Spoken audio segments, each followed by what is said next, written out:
everybody, it's Edlin from Lucid Pixel. Today I'm going to talk about art. And I know that I look a bit strange. It's just because I have a little cold that's really bad and that changed my personality in my brain and my entire skin and body. Here it's all red because it's lots of light red. And what it's doing around the bones is that it's inside and it's gonna shoot out to the, stop it, All right, all joking aside, I am the true Adam Duff. She was a fraud and she was trying to steal my show and I wouldn't have it, although I think you figured that out by now. With that said, that was my lovely little lady Chloe, who's not so little anymore. You might recognize her from earlier videos. My Cintiq review, I think she was a little bit younger in that video. But with that said, what I want to talk about is 3 very common misconceptions. Now, I don't know where you're from. I know that depending on where you're from, people do 3 in different ways. Some people do it like this. Some people do it like this. Some people do it like this. I'm this kind of guy. That's what I grew up learning. But with that said, 3 common misconceptions that a lot of beginner artists have about what it means to be a professional artist, and furthermore, what professional art is. And these are misconceptions that I believe every artist out there has up until a certain point. And very often these misconceptions can follow you into the later years of your professional career. So the number 1 misconception is that simple, basic fundamentals equals beginner. That the simpler, more basic your practice is as far as art goes, is an indication that you are a more amateur artist. And in fact, it's the polar opposite. The more I've gained experience as an artist, and the more I read up on other artists who have explored this same facet of art, the more they are likely to say that the better you are, the more masterful you are, the more you realize, the more you learn that the fundamentals of art are all you need to get you to the finish line. One of the things that can very often screw up your artistic process, you're trying to produce a piece of artwork, I see this with my students all the time, is they bite off an idea, a concept that is too complicated. Very complex background with multiple things they have to balance in the scene, and the character's doing very complex dynamic pose, all this kind of crazy stuff, and there's all these different elements and these values and these colors that they all have to balance. And not after long, once they start getting to the meat and potatoes of the painting, they get overwhelmed, they screw it up, they lose control of the piece, and they get discouraged. And that's when they come back to me and they say, Adam, I had the hardest week. I don't know what the hell was wrong, but I got lost somewhere in the process of it and I'm really discouraged. And my very common answer to that is, this is way too complicated a piece you're trying to work on. You've got too much going on in the piece at the same time. It's become very cluttered. You're balancing and harmonizing your colors and your values and your composition, all your elements, is become very difficult to do because there's just too much to balance.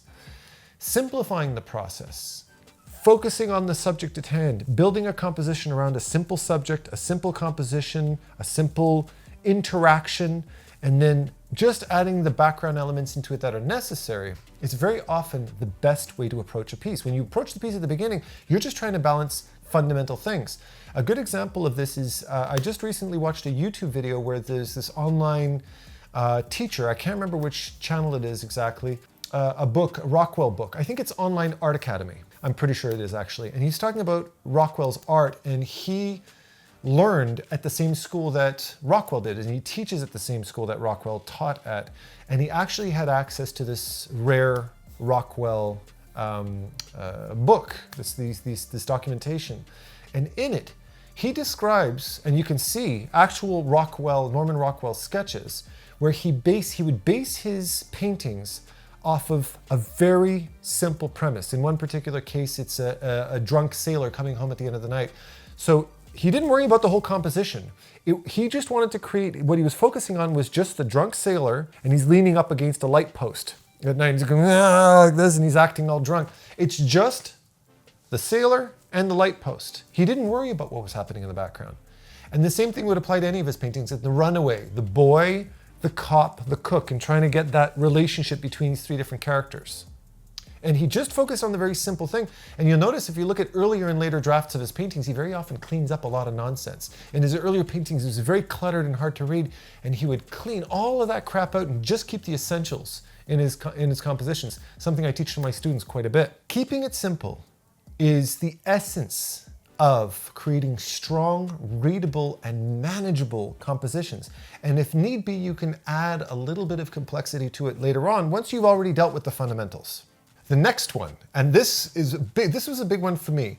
I grew up where my mother had exposed me to William Bouguereau at a very young age. I actually saw his exhibition live at the Montreal Fine Art Museum. One of the things that really dazzled me about his work was his incredible, impeccable realism, his ability to just make paintings. I remember looking at one of his paintings, there were these huge paintings with multiple characters that were life-size. And I remember thinking to myself, if that woman in that painting, if that model jumped off the canvas and walked out of the museum, it wouldn't surprise me at all. I was so completely convinced that I was looking at real life, looking at his paintings, that it completely blew me away.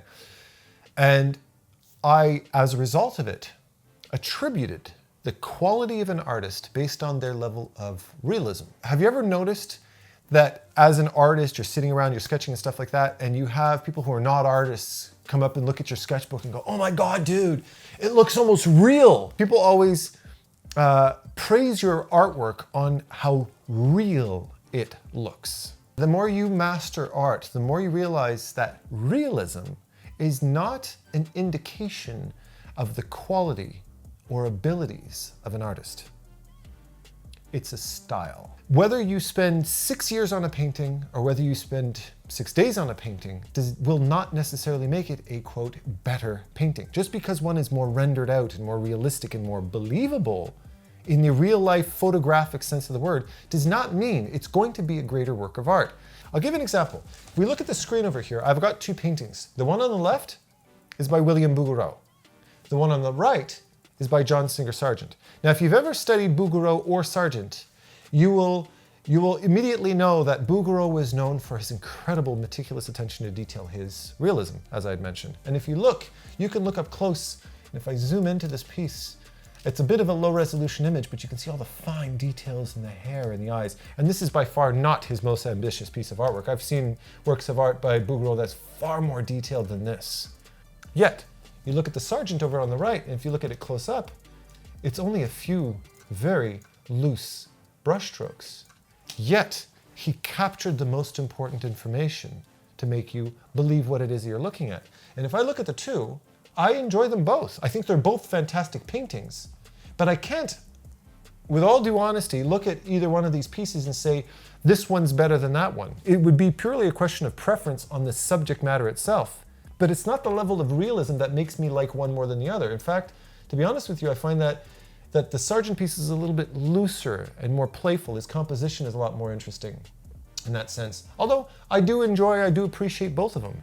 Remember that realism will not by default make it more professional. And it's a very beginner or even a non-artist, a non-trained artist belief that the more realistic a piece of artwork is, the better it is. And that's not at all the case. The third misconception is that referencing is cheating, or taking ideas from a photograph that you found somewhere is cheating, that real artists can make stuff up from their head. And that again is far from the truth. If we look at an artist on screen that we have right here is a painting by Norman Rockwell, a very well-known painting by Norman Rockwell. Again, referencing Rockwell, he's a very good reference for this type of stuff. The more you study Rockwell, the more you realize that he meticulously planned his paintings. I was just talking with a student this morning. He was telling me about a book he was reading. He was reading a book from Rockwell, and one of the things he had learned about him was the fact that Rockwell would travel sometimes across America to find these very specific locations, these specific restaurants, these specific back alleys, these specific homes, these specific kitchens. And he would go through great lengths to find these perfect locations that would set the setting for his painting. He didn't only use reference, he was very particular about his reference, his planning, his posing, the models he picked. A good example is I saw an Antiques Roadshow recently. I posted it on my Facebook about a woman who had an original Rockwell painting that was made of her. She was she knows it was a Rockwell because she was the model when she was a child for this particular work of art. And Rockwell eventually decided to abandon that painting because he felt that this model, this woman, was too pretty. She was too cute. And he was looking for somebody a little bit more girl next door, more, common, everyday American girl type of thing. Some redhead with freckles type of quirky look to her. And he decided to change his model as a result of it. He even went to lengths, something that would never go by today's standards. In the painting, she was crying, and he wanted to get an authentic performance from her, so he actually would poke her with pins in her feet to make her cry, which was a terrible thing. Don't ever do that. There's other ways to get an authentic performance. Watch a video of a child crying. That's all you need. You don't need to poke kids with needles.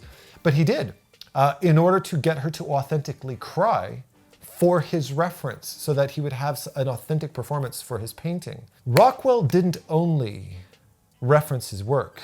He had a professional photographer he took with him everywhere he went. In fact, this woman's father, this little girl's father, was Rockwell's photographer. So he actually hired a photographer. I personally recommend learning photography if you can. It'll save you a lot of money and you'll have more control over your piece. But the models, the locations, the lighting, the hairstyles, the attitude, the emotion, the performance was extremely carefully, meticulously planned, documented, photographed before he even picked up a paintbrush. Referencing is not a sign of amateurism. It's in fact completely necessary to breathe authenticity and realism into your work. I've mentioned this in earlier art talks. John Howe had said the quote, "If you do not use reference, what you paint will never ring true." The last fourth bonus misconception that beginner artists have about professional artwork is that copying is cheating. This is a very big one, and this is something I want to shed a strong light on. Copying is not cheating. Plagiarism is cheating. And plagiarism is cheating so bad that it can actually cost you a career. So don't ever do that. Don't ever take somebody's artwork and claim it as your own. A very good example is a guy who was producing an indie game on the Apple Store, and Sam Nielsen, or a friend of Sam Nielsen's, recognized that he had actually stolen Sam Nielsen's artwork and just took the character out and plunked the title of his game on it and called that his cover art. I'm amazed Sam didn't sue him for it, because he could have. Maybe the guy didn't make enough money to sue him for it, but that's definitely illegal, and that can ruin your career. That'll destroy your reputation. So you do not take other people's artwork and claim it as your own, or do a copy of somebody else's painting and call your own. But copying is a different story altogether. Copying means picking up on people's certain styles, on their brushwork, on their subject material, on their narrative. The creative process is not about thinking things out of the top of your head. At least that's not the crux. That's not how most creative ideas are created. No, most creative ideas are created by those synapses you make in your brain, connecting different things that inspire you from different random locations and bringing them together to create something original, and then sprinkling a little bit of your uniqueness on it. David Bowie was asked the question, again, referencing something I probably said in an earlier art talk. After his death, there were a lot of documentaries, and in one of these interviews with David Bowie, he was asked the question, "Have you ever stolen anybody else's work?" And he goes, "Oh, I steal stuff from people all the time." And the guy kind of looked at him sideways. He goes, "Yeah, I'll steal something from Tchaikovsky, and something from a punk rock group, and something from heavy metal, and something from reggae, and something from country, and I bring it together, and I sprinkle a little bit of that last 10% is little David Bowie magic, and that's it." You don't need to reinvent the wheel. In fact, being too original can come at the cost of having an audience that doesn't understand what you're doing, and it can fail as a result of it, at least with the public, until long after you're dead and people start to recognize your brilliance, right? But don't be afraid to copy from other people. Don't be afraid to be inspired by other people. Find your own voice that you're trying to speak, but don't be afraid to speak through somebody else's influence or multiple different people's influence to create something that is grounded in mastery, grounded through the lessons of other people, yet expressed through your own voice. And you can learn and you can grow as an artist and develop originality that way. Just remember not to cross the line and just copy somebody else's work and call it your own, because that's called plagiarism, that's illegal, and that will ruin your career. All right, so thank you very much for joining me, everybody. Remember, I have my private online art mentorship, Lucid Pixel. You can check out all of the information below, as well as my behind the scenes videos during the summer every 2 weeks, and my art talks once a month, give or take, depending on my schedule. And don't forget about the Brush Sauce Theater Art Contest with myself and Tyler Edlin that you can join in, open to the public, an amazing crowd of people, amazing subjects, and lots of submissions. So jump on that as well.